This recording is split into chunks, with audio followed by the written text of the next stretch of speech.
Okay students, now it's 6 p.m. अपना lecture का time start हो गया.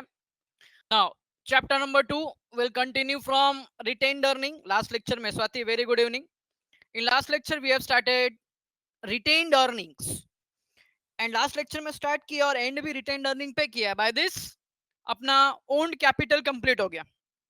If you remember types of capital, तो दो टाइप में डिवाइड किया था. One is owned capital, another one is borrowed capital.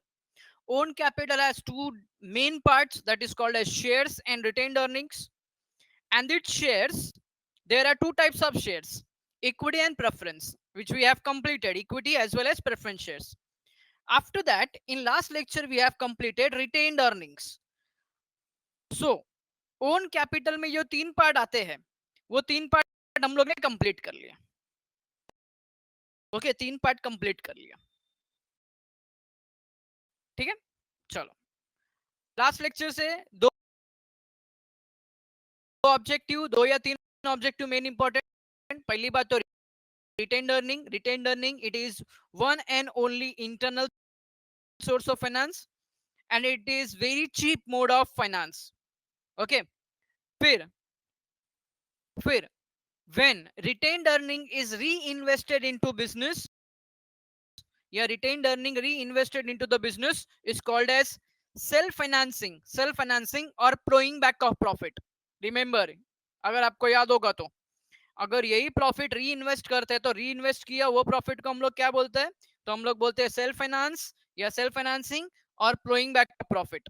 And when we issue bonus shares, जब हम लोग बोनस शेयर्स इशू करते हैं रिटेन्ड अर्निंग में से, तो इसको हम लोग बोलते हैं capitalisation of profit. Last lecture में ये दोनों के ऊपर मैंने एग्जांपल लिया था सेपरेट और मैंने बोला था इसमें सबसे ज्यादा गलती करते हैं आप लोग. ओके, चलो तो आज हम लोग बढ़ते आगे डिबेंचर पे. एंड डिबेंचर के साथ में ही अपना बोरोड कैपिटल का स्टार्ट हो गया. बोरोड कैपिटल वाला लाइन स्टार्ट हो गया, बोरोड कैपिटल वाला टाइप स्टार्ट हो गया. चलो सबसे पहला डिबेंचर्स. तो डायरेक्टली मीनिंग पे नहीं जाएंगे, डेफिनेशन पे नहीं जाएंगे, डिबेंचर्स के बारे में कुछ इंपॉर्टेंट पॉइंट. और इंपॉर्टेंट पॉइंट यहाँ पे जो तुम्हारे सामने है विच आर वेरी इंपॉर्टेंट, वो ऑब्जेक्टिव्स में भी आता है. चलो, debentures are one of the principal source of raising borrowed capital to meet long and medium term financial needs. If you remember, debenture long term loan में आता है. अगर long term, अगर आपको स्टार्टिंग के लेक्चर्स के कुछ चार्ट याद होंगे तो वो चार्ट में long term and short term था. तो debenture comes under long term. The word debentures come from Latin word डिबेर, spelling देख लो, मीन्स टू ओ अ डेप्ट. ऑब्जेक्टिव्स में पूछते हैं, इसको ऑब्जेक्टिव्स में पूछते हैं. The word debenture comes from Latin word डिबेर, means two O a dept, two O a dept. The debentures are instrument for raising the long term dept capital. याद करो last lecture में ही पढ़ाया था, डेप्ट कैपिटल बोला मतलब equivalent to borrowed capital.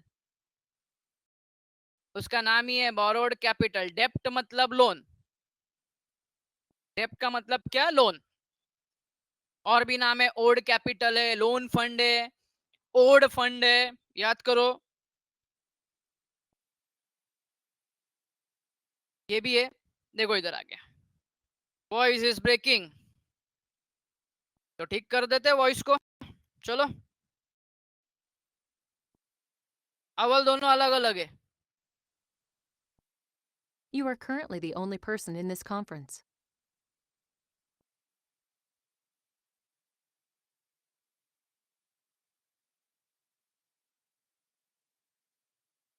Hello hello hello hello, 1 2 3 1 2 3 1 2 3. फिलिशा clear है? Okay ठीक है, मस्का है, ठीक है. चलो चलो चलो, फिर हम लोग बढ़ते हैं अपने इधर पे.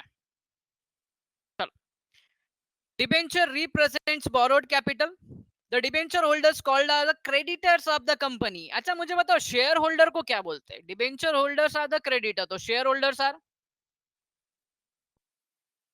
वाह वाह वाह जमीन, इसको बोलते गए भैंस पानी में, डेटर. ए भाई, अकाउंट्स में नहीं बैठा अपन, क्रेडिटर हो तो डेटर है. नहीं बेटा, डेटर नहीं है वो. तुम कंपनी का ना तुम है ना अकाउंटिंग एंगल से मत करो, तुम फिलहाल इधर कंपनी के एंगल से सोचो। डेटर है क्या यार? Debenture holder called a creditor of the company. Okay, why creditor of the company, थोड़ी देर में हम लोग देखेंगे। ऐसा कभी कभी ना, कभी कभी ऐसा हार्ट अटैक दिला देगा जेमिन, ऐसा ऐसा बीच बीच में बोल के मैं टेंशन में आ गया, बोला मैंने कब डेटर सिखाया रे। ओके चलो, दिल से कभी कभी धक्का लगता है यार जेमिन। ओके चलो आगे। The debenture, the debenture holder gets fixed rate of interest. Interest अभी मैंने तुमको एक सिंपल सा बताया था, debenture it is a loan, डेप्ट लोन।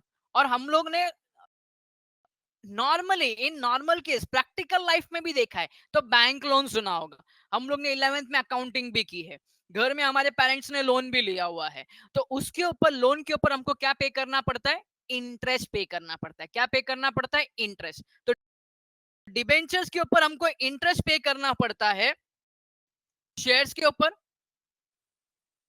शेयर्स के ऊपर। देखो आज हम बीच बीच में शेयर्स का भी क्वेश्चन पूछूंगा मैं। शेयर्स के ऊपर क्या पे करना पड़ता है? सब एक दूसरे का मुंह देख रहे हैं, कौन पहला टाइप करेगा, कौन पहला टाइप करेगा, देखते किसका आंसर क्या आता है। बहुत बदमाश है बच्चे मेरे। चलो डिविडेंड। अच्छा मुझे बताओ, इक्विटी शेयर होल्डर को कौन से रेट पे डिविडेंड मिलता है? फिक्स्ड पे मिलता है या फ्लक्चुएटिंग पे? Equity share holder gets interest on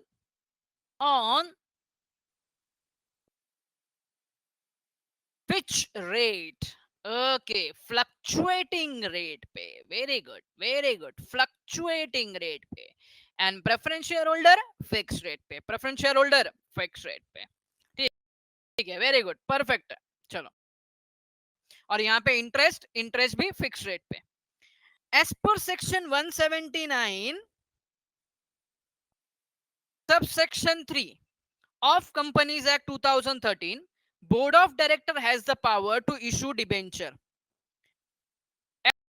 As per section 179 subsection 3 of Companies Act 2013, Board of Director has a power to issue debenture. अब बच्चों हम लोग जो आज के लेक्चर में फीचर्स पढ़ने वाले हैं ना, उसमें से कुछ फीचर्स है ना इधर पे ही आ गए, इसके मीनिंग में फीचर्स आ गए। फटाफट एक बार मीनिंग वापस से हम लोग पढ़ लेते हैं। Debenture are one of the principal source of raising borrowed capital to meet long and medium term। Issue का मीनिंग क्या होता है? अभी बेटा अगर मैं तुमको बोलूं इशू, इशू मतलब किसी को देना, किसी को ग्रांट करना।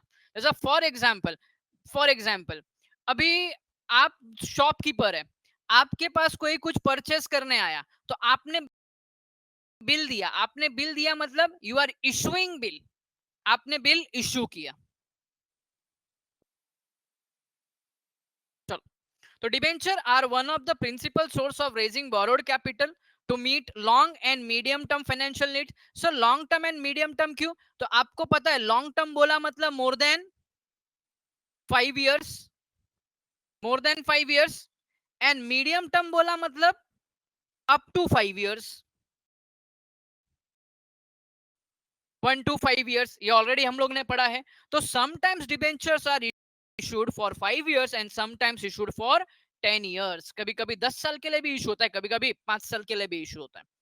The word debenture comes from Latin word debere, which means to owe a debt. To owe a debt मतलब सिंपल सी बात में अगर मैं बोलूं I owe to you, I owe to you, that means I have to repay amount to you। मैंने आपके पास से कर्जा लिया है, मैंने आपके पास से लोन लिया है। To owe a debt मतलब owe a debt मतलब डेप्ट का पेमेंट करने का है, लोन का पेमेंट करने का। Debentures are instrument for raising long-term debt capital. Debenture represent borrowed capital. Borrowed मतलब सिंपल मीनिंग है उधार लिया है। क्या लिया हम लोग ने? उधार लिया है। अगर हमारे नॉर्मल बिजनेस लैंग्वेज में बोले तो उधारी, credit. The debenture holder called creditor of the company. अब भाई जिसके पास से हम लोग उधार लेंगे उसको हम लोग क्या बोलेंगे? क्रेडिटर बोलेंगे। The debenture holder gets fix rate of interest. देखो लोन पे इंटरेस्ट होगा, मतलब लोन बोला मतलब डिबेंचर पढ़ाई के लिए कंसीडर करो। मेहनत तो सब करते हैं, लेकिन स्मार्ट स्टडी कौन करता है? प्री एग्जाम ऐप के साथ बनाइए अपनी तैयारी super smart. Pre exam app देता है वाइड रेंज के एग्जाम्स की तैयारी, जैसे JEE, NEET, CAT, CA foundation, CSEET, banking, railway, SSC, MBA entrance, SYJC, com, TYB com और भी बहुत कुछ। Chapter wise tests and mock tests, detailed performance analysis, और अब तैयारी होगी एकदम परफेक्ट। कहीं भी कभी भी पढ़ाई करें। और एक विशाल क्वेश्चन बैंक आपकी तैयारी को बनाए आसान। इंस्टेंट इवैल्यूएशन से तुरंत जानिए अपनी परफॉर्मेंस और पाएं पर्सनलाइज्ड फीडबैक। तो अब देरी किस बात की? प्री एग्जाम ऐप डाउनलोड करें और अपने नाम से रजिस्टर्ड करें और एक विशाल क्वेश्चन बैंक बिल्कुल फ्री और अपनी सफलता की कहानी लिखें। लिंक डिस्क्रिप्शन में है। प्री एग्जाम ऐप स्मार्ट मतलब तैयारी लोन का बोला मतलब साथी। डिबेंचर कंसीडर करो। और शेयर्स होगा तो शेयर्स पे डिविडेंड होगा, शेयर्स पे डिविडेंड होगा। ठीक है। As per section 179 subsection 3 of Companies Act 2013, board of director has the power to issue debenture। किसको पावर दिया? बोर्ड ऑफ डायरेक्टर्स को पावर दिया। ठीक है। अब हम लोग जाते हैं डिबेंचर्स के डेफिनेशन पे। चलो यहाँ पे 3 डेफिनेशन है। सर एग्जाम में कितना? एग्जाम में मैं बोलता हूँ 2 याद रहेगा तो 2 लिखो, एटलीस्ट 1 लिख के आओ। चलो सबसे पहला कंपनीज एक्ट का definition. The term debenture has not defined clearly under companies act, लेकिन सेक्शन 2 सब सेक्शन 2 क्लॉज 30 क्या बोलता है? Section 2 clause 30 of the companies act 2030 only state that the word debenture include debenture stock, bonds, आगे पढ़ेंगे हम लोग, and any other instrument of company evidencing मतलब proof a debt whether constituting का मतलब create a charge on asset of company or not। अभी इतना बड़ा डेफिनेशन पढ़ लिया, सर इसका मतलब क्या? तो ध्यान से सुन लो, असली मजा यहां से चालू होता है। Other instrument of a company evidencing a proof whether constituting that is a creating a charge on asset of the company और नॉट। बच्चों यहां पे ध्यान दो, समटाइम्स ऐसा होता है, ध्यान से सुन लेना, समटाइम्स आपने सुना होगा मॉर्गेज, ये वर्ड सुना होगा, मॉर्गेज, मॉर्गेज किया हुआ है, ये वर्ड सुना होगा। गिरवी वर्ड सुना है? गिरवी, गिरवी वर्ड सुना है? मतलब कुछ कोलेटरल सिक्योरिटी रखा है, उसके अगेंस्ट में लोन लिया है। तो सिमिलरली यहाँ पे ध्यान दो, सिमिलरली यहाँ पे ध्यान दो, जब डिबेंचर इशू होता है ना, तो डिबेंचर इशू होने के टाइम पे ना कंपनी के असेट के ऊपर चार्ज क्रिएट होता है। सर चार्ज क्रिएट होना मतलब क्या? मतलब ये है, अगर कंपनी डिबेंचर होल्डर को पैसा नहीं देती है, अगर कंपनी डिबेंचर होल्डर को पैसा नहीं रिटर्न कर पाती है, तो debenture holder has right to sell the assets of the company and to recover their amount. उतना अमाउंट क्या करेगी? असेट सेल करके क्या करेगी? रिकवर करेगी। किसके पास राइट दिया? Debenture holder. But directly debenture holder को राइट नहीं दिया है, उसमें एक पर्सन और बीच में आता है। वो कौन आता है? हम थोड़ी देर में डिस्कस करेंगे। लेकिन डिबेंचर का मीनिंग क्या? एनी इंस्ट्रूमेंट मतलब document evidencing, that is giving the proof whether constituting, that is creating a charge on asset of the company or not। it may be possible charge create किया है और charge create नहीं किया है। बच्चों अभी यहाँ पे ध्यान दो, सर ये चार्ज क्यों क्रिएट करते हैं? तो चार्ज सिक्योरिटी के लिए क्रिएट करते हैं। मतलब अगर एक बार चार्ज क्रिएट कर दिया, मतलब अपना डिबेंचर क्या है? सिक्योर्ड है, मतलब अपने को 100% पैसा मिलने वाला है। चार्ज क्रिएट किया मतलब डिबेंचर क्या हो गया? सिक्योर्ड हो गया, पैसा मिलने वाला है। अच्छा अगर चार्ज नहीं किया तो वो सिक्योर्ड हो गया या अनसिक्योर्ड हो गया? वो सिक्योर्ड हो गया या अनसिक्योर्ड हो गया? बोलो जरा। अगर कुछ अभी जैसे कुछ बोला नहीं कि भाई ये असेट के ऊपर चार्ज नहीं है, ऐसा कुछ बोला, सिक्योर्ड अनसिक्योर्ड, तो अगर कंपनी पैसा देने में फेल भी हो गई, अगर कंपनी पैसा देने में फेल भी हो गई, तो डिबेंचर होल्डर कंपनी के अगेंस्ट में केस नहीं कर सकते, बिकॉज इट इज अनसिक्योर्ड। क्या ये अनसिक्योर्ड है? It is not secured by any asset, कोई असेट के अगेंस्ट में सिक्योर्ड नहीं है। रिपीट करता हूं, चलो अभी यहां पे ध्यान दो। आईवी ध्यान देना, बैंक ने, एग्जाम्पल दे रहा हूं मैं, बैंक ने, सपोज बैंक ने तुमको लोन दिया, अब लोन के ऊपर बैंक ने कार के ऊपर सिक्योरिटी ली, मतलब कंपनी ने, बैंक ने क्या किया, कार के ऊपर क्या क्रिएट कर दिया, चार्जेस, कार के ऊपर क्या क्रिएट कर दिया, चार्जेस। अभी अगर तुम लोन का पैसा अगर बैंक को रिटर्न नहीं करते हो, लोन का पैसा बैंक को रिटर्न नहीं करते हो, तो बैंक को क्या कोई लॉस है क्या, बैंक को कोई लॉस है क्या, बताओ मुझे आईवी। बैंक को लॉस नहीं है, जैसा वेदांत ने बोला, कार गया, कार को क्या करेगी, बैंक सेल करेगी और बैंक क्या करेगी, अमाउंट रिकवर करेगी। तो मुझे बताओ ये किस टाइप का लोन हो गया, सिक्योर्ड लोन हो गया, अनसिक्योर्ड लोन हो गया, it is which type of loan, secured या अनसिक्योर्ड, क्या बात है, अवल बोलता है अनसिक्योर्ड, अरे बेटा आईवी बोलती अनसिक्योर्ड, क्या बात है, क्या बात है। बैंक ने कार के ऊपर चार्जेस क्रिएट किया, ध्यान से सुन लेना, अभी बैंक ने कार के ऊपर चार्जेस क्रिएट किया, आईवी ने बैंक को पैसा पे नहीं किया, तो बैंक चुपचाप से आके कार उठा के लेके गई, तो बैंक का ये जो लोन बैंक ने दिया, तो बैंक का तो सिक्योर्ड लोन हो गया ना, उसने तो सिक्योरिटी दे दी ना। हेलो अनसिक्योर्ड वाले, फिलिशा, आईवी और बाकी लोग, अभी समझ में आया, सिक्योर्ड हो गया ना भाई, उसने तो सिक्योरिटी हैंड ओवर कर दी, ले भाई सिक्योरिटी दे दिया है करके, सिक्योरिटी दे दिया है। अब दूसरा एग्जांपल, सपोज बैंक है, बैंक ने लोन दे दिया, आईवी को लोन दे दिया, और कोई भी चार्जेस क्रिएट नहीं है, नो चार्जेस, और आईवी बोलती है बैंक से, आईवी बोलती है कोर्ट ने मेरे को इंसॉल्वेंट डिक्लेयर कर दिया, क्या डिक्लेयर कर दिया, इंसॉल्वेंट। अब मेरे को बोलो, बैंक ने ये जो लोन दिया था, it is which type of loan, secured या unsecured, there is no charges, अब कौन सा टाइप का लोन है ये, अनसिक्योर्ड है। अब आईवी को बैंक ने डिक्लेयर कर दिया कि आईवी इंसॉल्वेंट हो गई, उसके पास 1 रुपया नहीं है, बैंक कुछ कर सकता है, कुछ नहीं कर सकता बैंक, अभी बैंक कुछ भी नहीं कर सकता। तो सिक्योर्ड और अनसिक्योर्ड का समझ में आ गया, पहली बात तो चार्जेस ऑन असेट समझ में आ गया क्या, चार्जेस ऑन असेट समझ में आया क्या सबको, चार्जेस ऑन असेट होता क्या है, ओके चलो ठीक है। So my dear friends, it is as per the section 2 clause 30, debenture, it is an instrument of company evidencing, that is a proof of debt, whether creating a charge on asset of the company or not, अगर charge किया है तो भी, अगर कोई charge create नहीं किया है तो भी, it gives the evidence, proof दिया है कि हमने क्या किया है, डेप्ट लिया है, लोन लिया है, उधारी लिया है, कर्जा लिया है, किसके पास से, तो पब्लिक के पास से, या तो इसमें कभी कभी बैंक भी आती है, एटसेट्रा एटसेट्रा। चलो अब दूसरा, टोफन, टोफन का डेफिनेशन क्या है, debenture is a document given by the company, देखो कौन देता है, company, as a evidence, that is the proof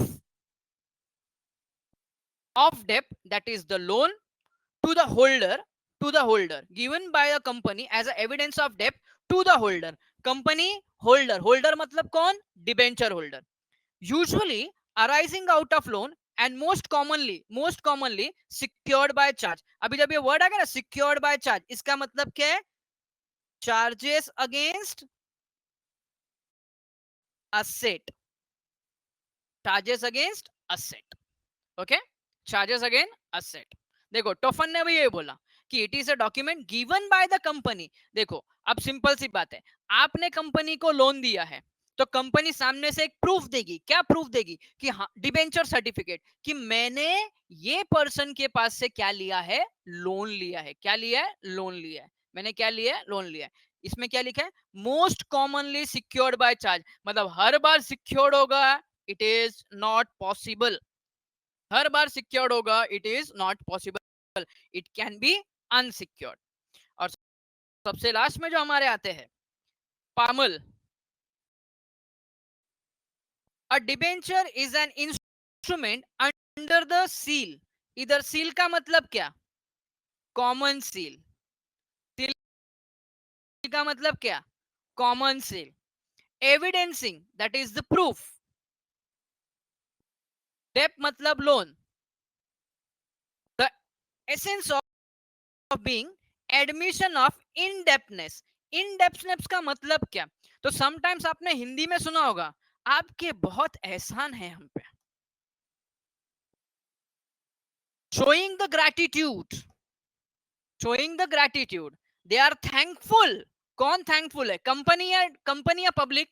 कौन थैंकफुल है, कंपनी या पब्लिक? बोलो जरा, कौन ऐसा ग्रैटिट्यूड शो करेगा, कौन ऐसा बोलेगा I am very thankful? Company, because finance किसको मिला है? कंपनी को मिला है। सो debenture, it is an instrument, by the way of instrument company showing the gratitude towards the public, या जिसने भी उसको फाइनेंस दिया उसको, दे आर एडमिटिंग, एडमिशन मतलब they are admitting, they are acknowledging. देखो उधर पे एक वर्ड आएगा acknowledgement, that means they are acknowledging कि हम लोग ने पब्लिक के पास से क्या लिया हुआ है? लोन लिया हुआ है, हम लोग ने पब्लिक के पास से डेप्ट लिया हुआ है। That is the meaning of debenture. एक काम करो, पहला इसका स्क्रीनशॉट निकाल के रखो, इसमें कुछ इंपॉर्टेंट पॉइंट्स लिखे हुए। वेदांत, जो तेरे को पढ़ने को अच्छा लगता है वो पढ़। इसका ले लो, इन स्क्रीनशॉट इसका ले लो, इधर पे कुछ मीनिंग्स वगैरह लिख के रखा है बच्चों,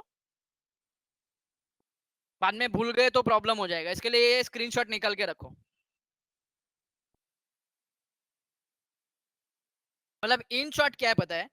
it is a document which shows that company has taken loan or debt from public, or it is a proof, in simple words। Screenshot ले लिया? फिलिशा, व्हाट हैपेंड? डाउट है कुछ?